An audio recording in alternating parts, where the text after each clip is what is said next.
ఆదికాండము 16వ అధ్యాయం నీకోసం. అబ్రహాము భార్య అయిన శెరాయికి పిల్లలు కలగలేదు.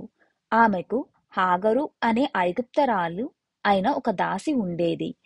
ఆమె అబ్రహాముతో, ఇదిగో, యెహోవా నాకు సంతానం ఇవ్వలేదు, కాబట్టి నీవు నా దాసి అయిన హాగరుతో వెళ్ళుము, ఒకవేళ ఆమెకు సంతానం కలగచ్చు అని శెరాయి అబ్రహాముతో చెప్తారు. ఆ మాట అబ్రహాము వింటారు. 10 సంవత్సరములు కానాను దేశములో శెరాయి అబ్రాముకు భార్యగా ఉంటారు.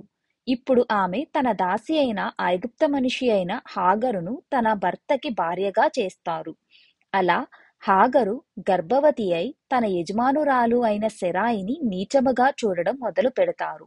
అప్పుడు శెరాయి అబ్రాముతో, నా ఉసురు నీకు తగులును, నేను నీకు సంతానం కలగాలి అని నా దాసిని ఇచ్చాను, కాని ఇప్పుడు ఆమె నన్ను నీచముగా చూస్తుంది అని చాలా బాధపడతారు.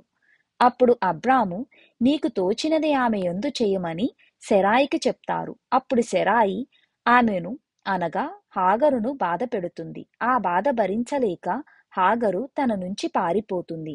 మార్గమధ్యంలో యెహోవా దూత హాగరుకు దర్శనమిచ్చి తాను చేస్తుంది తప్పు అని, తన యజమానురాలైన శెరాయి కింద తను బతకాలి అని ఆమెకు బోధ చేస్తారు. అంతేకాదు, తనకి కుమారుడు పుడతారు అని, అతనికి ఇష్మాయేలు అని నామకరణం చెయ్యాలి అని చెప్తారు.